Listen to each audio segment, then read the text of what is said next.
روس اور یوکرین کی جنگ ابھی تک کسی نتیجے کی طرف نہیں پہنچی۔ اس جنگ کو لے کر ہم سب کے ذہن میں 4 اہم سوال آتے ہیں۔ سب سے پہلا یہ کہ آخر روس کے صدر ولادیمیر پوٹن کو یوکرین سے مسئلہ کیا ہے؟ دوسرا سوال یہ کہ روس اس جنگ سے چاہتا کیا ہے؟ پوٹن اس جنگ میں کودے کیوں؟ تیسرا سوال یہ کہ روس نے جنگ بندی کے لیے کون سی 3 شرائط پیش کی ہیں؟ اور چوتھا سوال کہ مغربی ممالک جو یوکرین کے ساتھ اتحاد کا دعویٰ کرتے ہیں وہ یوکرین کی خاطر کس حد تک جا سکتے ہیں؟ ان تمام سوالوں کے جوابات کے لیے احباب ویڈیو کے آخر تک جڑے رہیے۔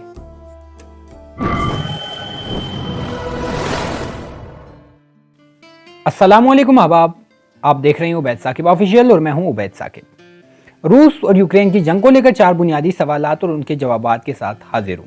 سب سے پہلا سوال یہ ہے کہ روس کو یوکرین سے مسئلہ کیا ہے؟ پوٹن اس جنگ میں کودے کیوں ہیں؟ روس پہلے دن سے یوکرین کے مغربی ممالک کے ساتھ تعلقات اور ان کی تنظیموں مثلاً نیٹو اور یورپی یونین میں شامل ہونے کا مخالف رہا ہے۔ حال ہی میں روس کے صدر پوٹن نے دعویٰ کیا ہے کہ یوکرین اب مغربی ممالک کے ہاتھوں کا کھلونا بن چکا ہے اور وہ کبھی بھی پہلے ایک مستقل ریاست نہیں تھا۔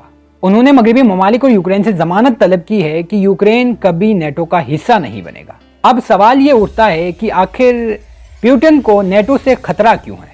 نارتھ اٹلانٹک ٹریٹی آرگنائزیشن ایک فوجی اتحاد ہے جو 1949 میں بنا۔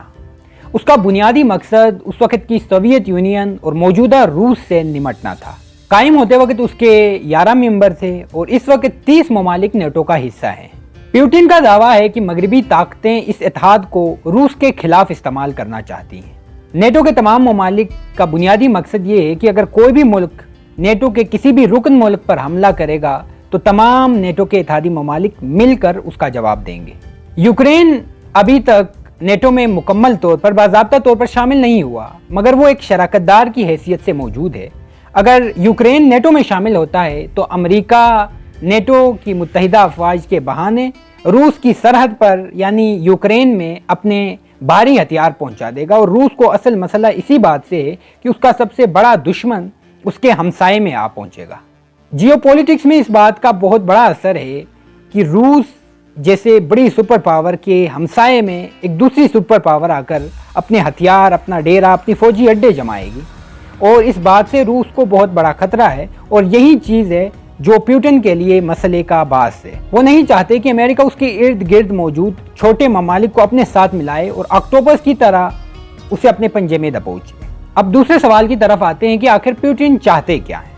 صدر پوٹن نے مغرب کو خبردار کیا ہے کہ وہ روس کی ریڈ لائنز کو کراس نہ کرے۔ روس یہ چاہتا ہے کہ نیٹو مشرقی یورپ میں اپنی فوجی مشقیں، فوجی کارروائیاں بند کر دے، مثلاً لیٹویا، ایسٹونیا وغیرہ سے اپنے فوجی دستے نکالے اور پولینڈ اور رومانیہ میں اپنے میزائل نہ لگائے۔ مختصراً روس یہ چاہتا ہے کہ نیٹو اپنی 1997 سے پہلے والی باؤنڈریز پر واپس چلا جائے۔ جولائی 2021 میں روس کے صدر پوٹن نے کریملن کی ویب سائٹ میں اپنا مضمون شائع کیا تھا اور یوکرینیوں اور روسیوں کو ایک قوم قرار دیا تھا۔ پوٹن کی نظر میں یوکرین میں امریکہ کے فوجی اڈے اس کے گھر کی دہلیز میں مداخلت کے برابر ہے، اور روس اور پوٹن یہ مداخلت کسی طور برداشت نہیں کرنا چاہتے۔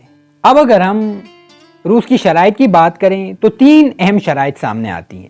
پہلی شرط یہ ہے کہ نیٹو ایسٹرن یورپ یعنی مشرقی یورپ میں جو ملٹری ایکٹیویٹیز کر رہا ہے وہ سب بند کرے اور بالٹک نیشنز اور پولینڈ سے اپنی فوجی دستے پیچھے ہٹائے۔ دوسری شرط یہ ہے کہ یوکرین کبھی نیٹو کا ممبر نہیں بنے گا، اور تیسری شرط یہ ہے کہ امریکہ یورپ میں اس کے جو میزائل ہیں ان سب کو ڈس آرم کرے گا۔ ان شرائط کو دیکھیں تو یہ نظر آتا ہے کہ مسئلہ اتنا سادہ نہیں جتنا نظر آتا ہے۔ روس کی یہ ڈیمانڈز یوکرین سے زیادہ یورپ اور امریکہ سے ہیں۔ مطلب یہ 2 بڑی طاقتوں کا کھیل ہے جس میں یوکرین صرف ایک مہرے کا کردار ادا کر رہا ہے۔